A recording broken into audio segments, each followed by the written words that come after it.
मुर्गी के एक अंडे में से जब एक चूज़ा निकलता है तो उस अंडे में ऐसी क्या चीज़ होती है जो उसके जीवन निर्माण और ग्रोथ के लिए ज़रूरी होती है। वह चीज़ होती है कोलेस्ट्रॉल। तो जब कोई कोलेस्ट्रॉल जीवन निर्माण और ग्रोथ के लिए आवश्यक तत्व है तो वह हमारे लिए खतरनाक कैसे हो सकता है। Actually speaking, cholesterol is the biggest medical fraud of the century. नमस्कार, मैं हूं रवि वर्मा और आप मेरे साथ हैं डिजीज़ फ्री हेल्दी लाइफस्टाइल के चैनल गोल्डन हेल्थ पर। तो आज हम बात कर रहे हैं कोलेस्ट्रॉल की, जिसे लगातार एक विलेन के रूप में ही दिखाया जाता रहा है और जिसे हार्ट अटैक के लिए जिम्मेदार ठहराया जाता रहा है। लेकिन क्या सचमुच ऐसा है? कम से कम मेडिकल साइंस की जो लेटेस्ट स्टडीज़ हैं वो तो ऐसा नहीं बताती।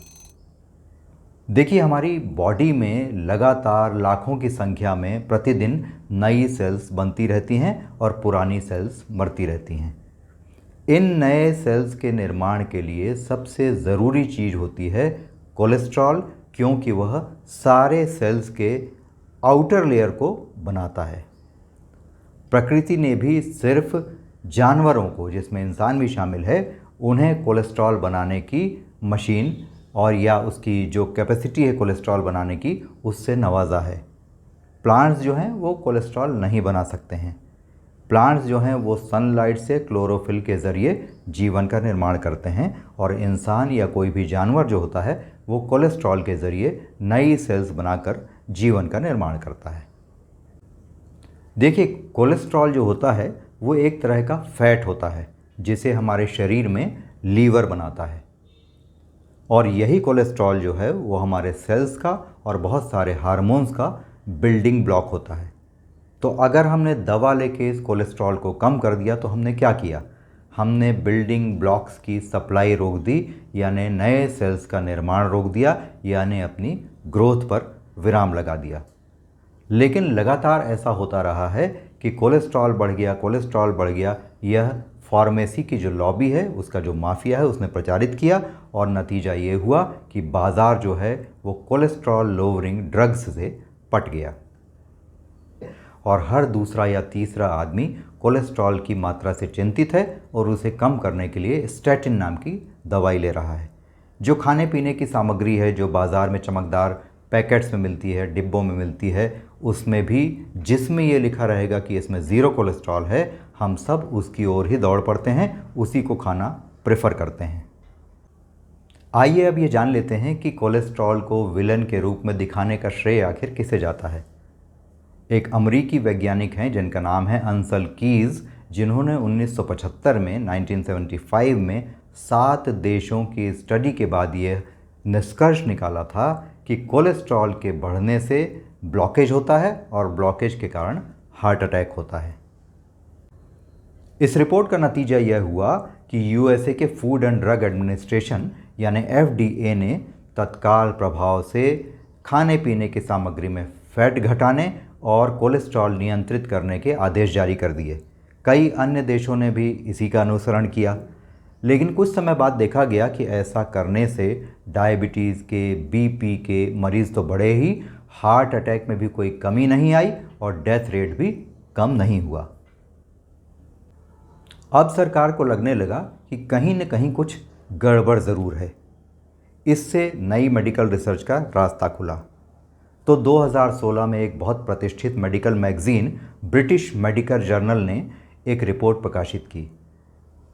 जो रिसर्च के आधार पर यह बताया गया उस रिपोर्ट में कि जिन लोगों ने भी दवाइयाँ लेकर एलडीएल यानी सो कॉल्ड बैड कोलेस्ट्रॉल का लेवल अपना कम किया है, उसमें डेथ रेट ज़्यादा हो गया है। शॉक्ड? और जानिए इस बारे में। जापानी साइंटिस्ट जो हैं, उन्होंने 8 साल के रिसर्च के बाद ये पाया कि जिन लोगों में एलडीएल का लेवल ज़्यादा होता है वो लंबा जीते हैं।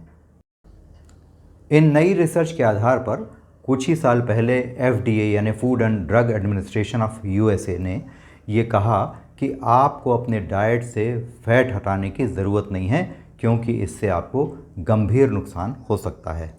अमेरिका की प्रतिष्ठित टाइम मैगज़ीन जो है, उसने इस पर 2 कवर स्टोरीज़ भी की।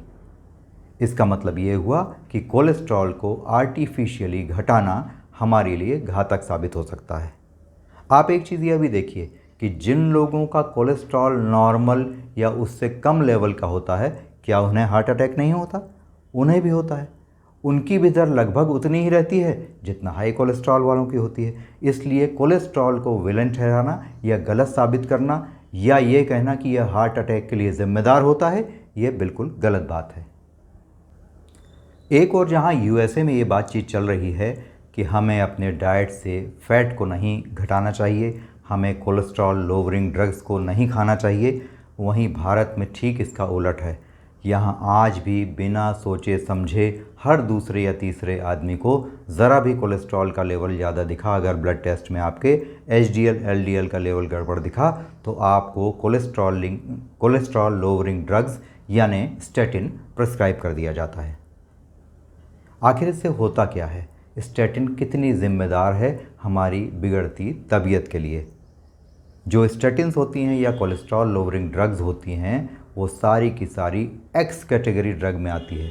एक्स कैटेगरी ड्रग का मतलब ये होता है कि इन्हें बिना एक्सपर्ट की सलाह के नहीं लिया जा सकता, और अगर प्रेग्नेंट वुमन इसे ले लेती हैं तो बच्चे को खतरा हो सकता है।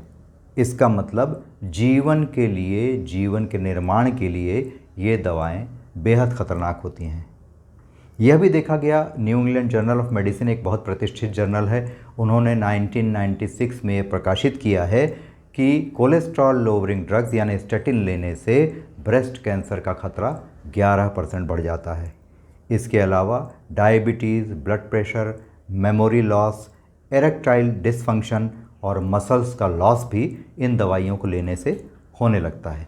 यानी हर तरह से ये दवाइयाँ ख़तरनाक होती हैं। इसके अलावा एक बात और सामने आई है जो कोई आपको नहीं बताता कि जिन लोगों के बच्चे नहीं हैं या अभी उन्होंने बच्चा नहीं लिया है, ऐसे लोगों को स्टैटिन नहीं लेनी चाहिए, अन्यथा वो बच्चे पैदा नहीं कर पाएंगे। अब आप खुद सोचिए कि जो दवा लेने से नए जीवन का निर्माण रुक सकता है, क्या वह हमारे लिए उपयोगी सिद्ध हो सकती है? शायद नहीं।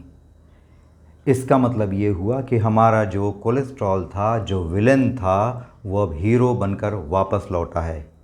यानी कोलेस्ट्रॉल के बढ़ते स्तर से बहुत ज़्यादा चिंतित होकर दवाएं लेना आप शुरू मत करिए। ज़रूरी क्या है? कोलेस्ट्रॉल जो हमारा लीवर हमारे लिए लगातार बना रहा है।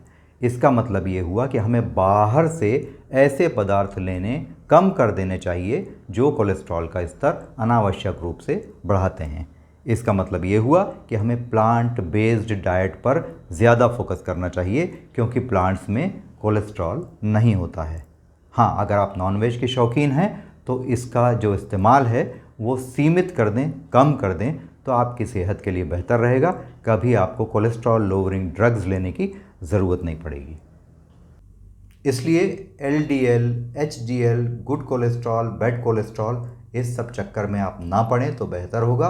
आप अपने लीवर को मजबूत रखने की ओर ध्यान दें, खान पान संयमित और अच्छा रखें, उससे लीवर जितना कोलेस्ट्रॉल आपके शरीर को ज़रूरी है वह बनाएगा और आप स्वस्थ रहेंगे। आप क्या कर सकते हैं उसको मदद, कि आप अपना खान पान संयमित कर लें, फैट की मात्रा को थोड़ा सा नियंत्रित कर लें। उससे क्या होगा कि आप दवा मुक्त जीवन आनंदपूर्वक लंबा गुजार पाएंगे। आपका जो लाइफ साइकिल है, आपका जो लाइफ स्पैन है, वो भी बेहतर हो जाएगा। हमें उम्मीद है कि वीडियो आपको पसंद आया होगा, और अगर ऐसा है तो इसे लाइक, सब्सक्राइब और शेयर ज़रूर करें। जो हमारे अन्य वीडियोज़ हैं उनके नीचे डिस्क्रिप्शन बॉक्स में दिए गए हैं, उनके लिंक हमने वहाँ शेयर किए हैं। Thanks for watching.